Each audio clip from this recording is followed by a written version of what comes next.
18 का संख्या पद्धति हम लोग पढ़ेंगे। सबसे पहले संख्याओं के बारे में जानना आवश्यक है, तो मूलभूत होता है। हम लोग क्लास 6, 7, 8 से ही संख्या के बारे में जानते हैं। तो सबसे पहले शुरुआत हुई थी आखिर संख्याओं में सबसे बड़ी संख्या। इसका पहले एक टेबल हम लोग क्रिएट करते हैं। सबसे बड़ी संख्या होती है सम्मिश्र संख्या।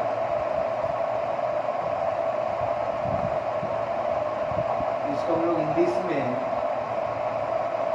कॉम्प्लेक्स नंबर कहते हैं। यानी कि संख्याओं में सम्मिश्र संख्या जो है वो सबसे बड़ी है। इसके बाद इसके दो भाग होते हैं।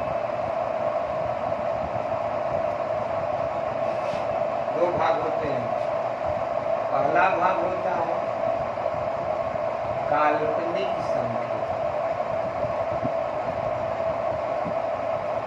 Imaginary number.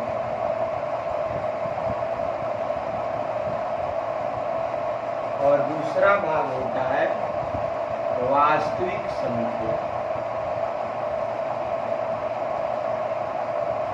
Real number. यानी कि सबसे पहले सबसे बड़ी संख्या सम्मिश्र है, उसके बाद उसके दो भाग, एक काल्पनिक भाग और एक वास्तविक भाग। अब चलते हैं वास्तविक भाग पर।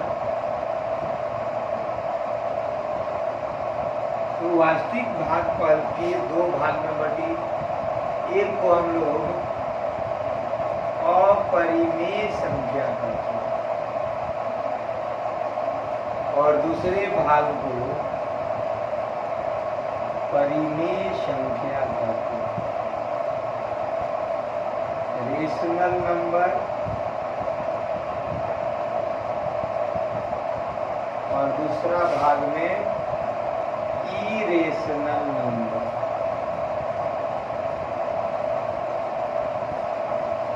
अपरिमेय संख्या इतने पे रुक जाता है, लेकिन फिर परिमेय संख्या, फिर हम लोग परिमेय संख्या पे आते हैं। तो परिमेय संख्या जो है एक पूर्णांक और एक अपूर्णांक, इंटीजर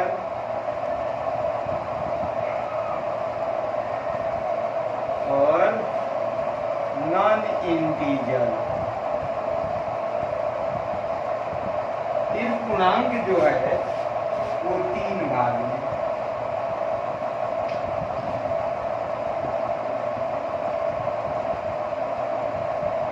धनात्मक पूर्णांक,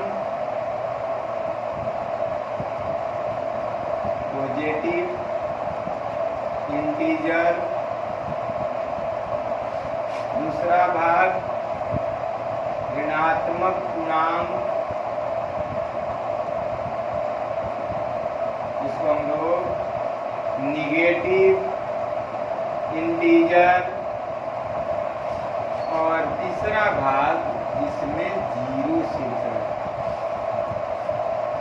अगर हम लोग धनात्मक पूर्णांक को देखें तो इसे ही प्राकृतिक संख्या कहा जाता है। धनात्मक पूर्णांक को ही प्राकृतिक संख्या यानी कि नेचुरल नंबर कहा जाता है।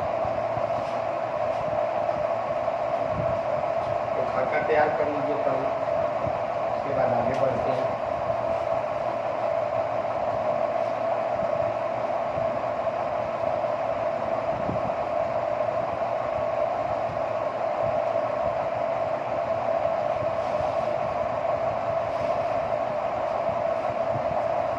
धनात्मक पूर्णांक को प्राकृतिक संख्या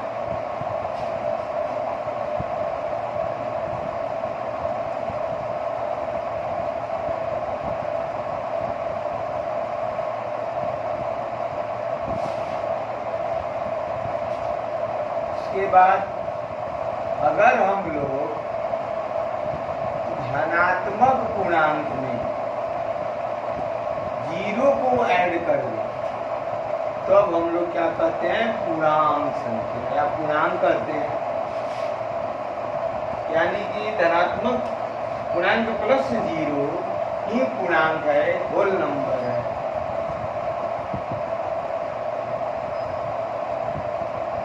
लेकिन सबसे पहले शुरुआत, इतिहास की अगर शुरुआत देखा जाए संख्या पद्धति में, तो सबसे पहले प्राकृतिक संख्या से हुई।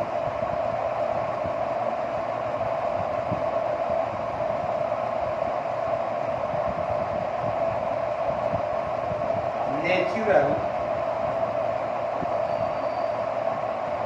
नंबर से हुई थी प्राकृतिक संख्या सबसे पहले, क्योंकि पहले लोग गायों को गिनना सीखे, तो गाय के लिए काउंटिंग नंबर की जरूरत थी। हमारे पास 1 गाय है, हमारे पास 2 गाय है, 3 गाय है, तो सबसे पहले प्राकृतिक संख्या, यानी कि जो संख्या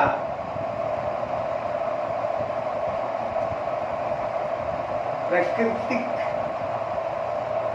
रूप से उत्पन्न हुई उसे प्राकृतिक संख्या कहते हैं, या गिनती वाली संख्या को प्राकृतिक संख्या कहा जाता है। तो गिनती की शुरुआत 1 से होती है, इसीलिए प्राकृतिक संख्या जो है 1 से। अब इसे हम लोग इसे n से निरूपित करते हैं। प्राकृतिक संख्या को हम लोग n से निरूपित करते हैं। n जो होता है वो प्राकृतिक संख्या है, यानी कि जहां से गिनती प्रारंभ होती है उसी को हम लोग प्राकृतिक संख्या कहते हैं।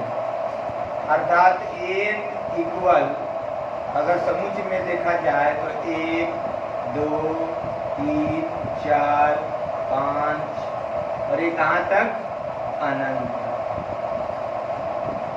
उसके बाद क्या हुआ, जब गिनती हुई, किसी के पास 4 गाय थी, 5 गाय थी, पता चला कि एक दिन बिजली गिर गई और सभी गाय मर गई। तब हम लोग क्या करें, अब वो लोग क्या कहें, इसी के लिए हम लोग 0 की शुरुआत हुई, यानी कि जहाँ पे कुछ भी ना हो उसी को शून्य कहा जाता है।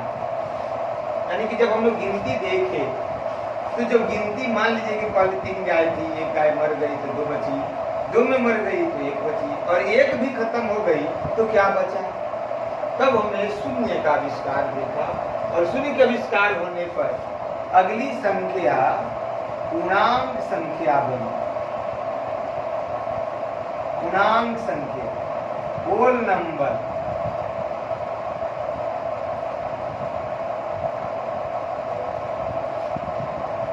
यानी कि प्राकृतिक संख्या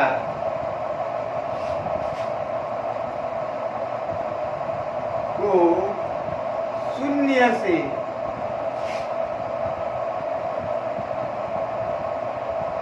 प्रारंभ किया जाए तो उस संख्या को पूर्णांक कहते हैं। लेकिन होल नंबर में बस यही है कि अगर प्राकृतिक संख्या जो है उसमें शून्य जोड़ दिया जाए तो उसे ही होल नंबर कहा जाता है। रही बात, इसे W से निरूपित किया जाता है। लेकिन बड़ा W है तो होल नंबर, तो W बराबर होता है क्या, तो 0 1 2 3 4 5 और अनंत तक। पूर्णांक संख्या के बाद फिर हम लोगों का पूर्ण संख्या, पूर्णांक संख्या नहीं पूर्ण संख्या से कहते हैं। पूर्ण संख्या, पूर्ण संख्या प्राकृत संख्या को अगर 0 से प्रारंभ किया जाए उस संख्या को पूर्ण संख्या कहते हैं।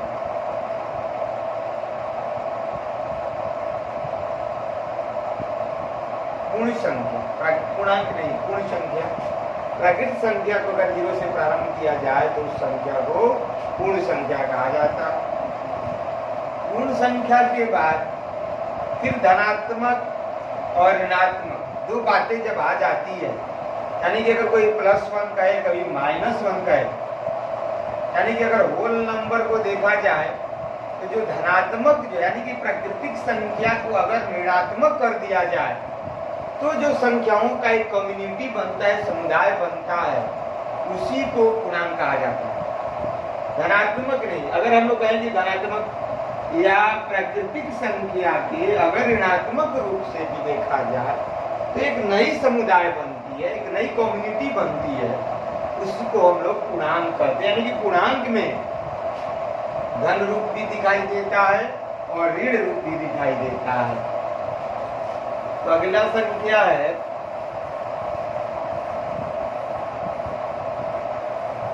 पूर्णांक।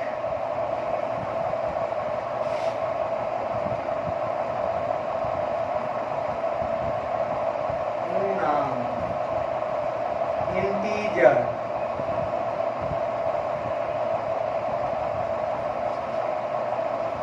पूर्णांक हम लोग किसे कहें? तो जब प्राकृतिक संख्या का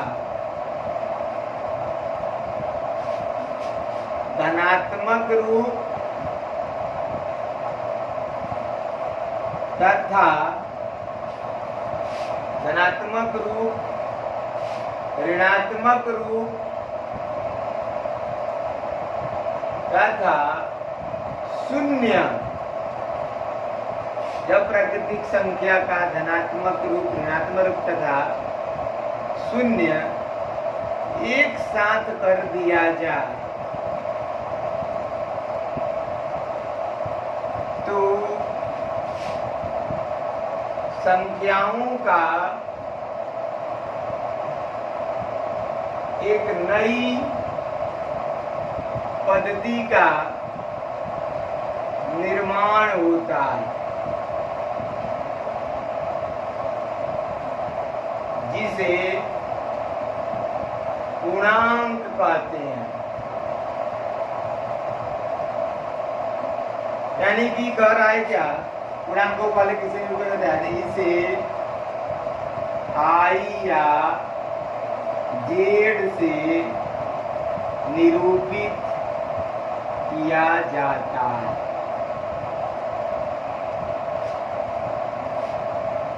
तो पूर्णांक जो है उसको हम लोग I से या Z से निरूपित करते हैं। तो I बराबर सबसे पहले 0, 0 को उधर देखा जाए तो धनात्मक अनंत तक जाएगा, और 0 से पीछे कौन है? -1, -1 से पीछे -2, से पीछे -3, और ये -इंफिनिटी तक चला जाता। तो पूर्णांक में 3 भाग हो गए। अब देखें तो पूर्णांक में कितने भाग? 3। एक भाग I प्लस यानी कि धनात्मक पूर्णांक, किसी किसी किताबों में इसे Z प्लस भी कहा जाता है, धनात्मक पूर्णांक। और धनात्मक पूर्णांक बराबर 1, 2, 3 से लेकर अनंत तक, और I माइनस ऋणात्मक पूर्णांक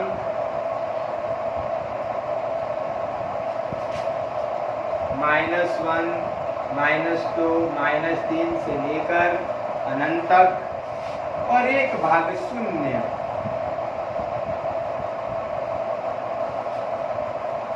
धनात्मक पूर्णांक, ऋणात्मक पूर्णांक और शून्य। अर्थात एक बात नोटिस वाली बात है,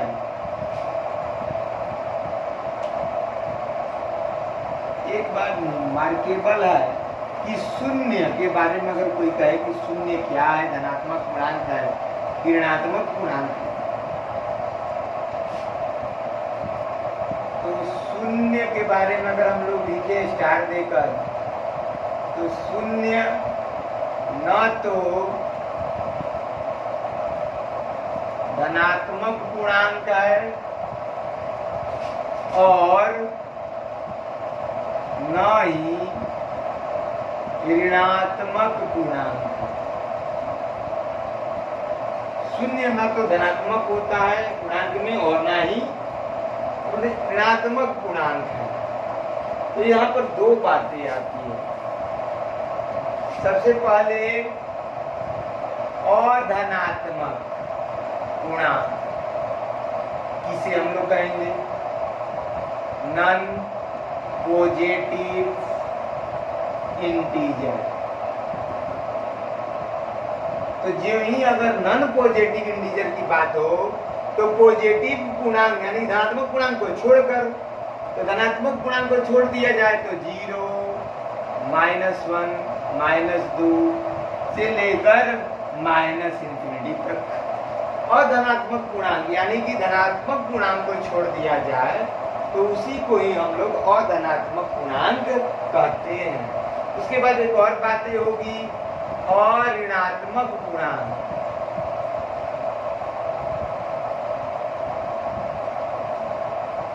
नॉन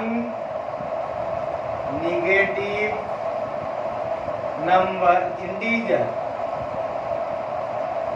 तो नॉन नेगेटिव मतलब कि धनात्मक नहीं, ऋणात्मक को छोड़कर, तो 0 यहाँ पर भी होगा, +1, +2 से लेकर इंफिनिटी तक, यानी कि 1, 2, 3 से लेके अनंत तक होगा। तो संख्या पंक्ति जो है उसका शुरुआत सबसे पहले कहाँ से होता है? प्राकृतिक संख्या से होती है। अब लोग क्या किए, जोड़ना चालू किए, संख्याओं का जोड़, संख्याओं का घटाव, संख्याओं का गुणा।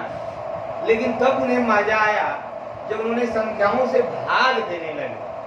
भाग जब ही दिए तो क्या अनुपात बना। अनुपात मतलब रेशियो। अनुपात का अर्थ ही होता है रेशो, यानी कि रेशियो।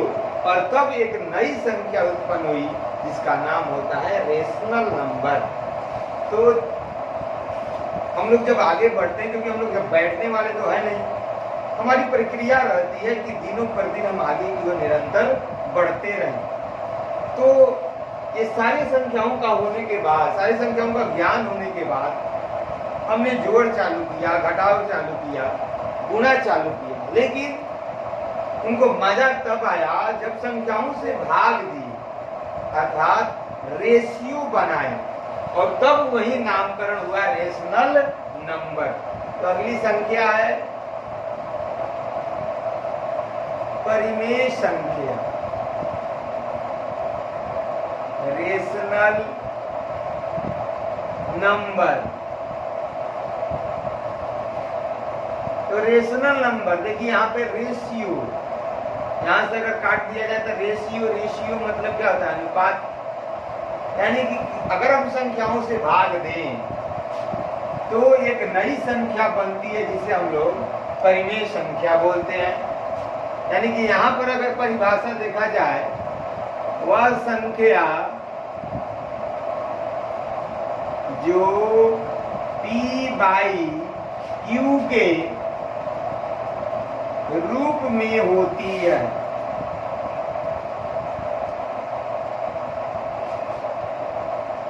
जहां P तथा Q पूर्णांक,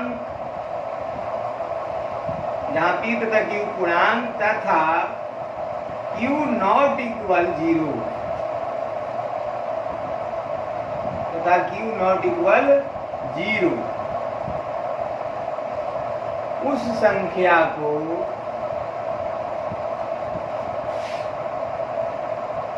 परिमेय संख्या कहते हैं।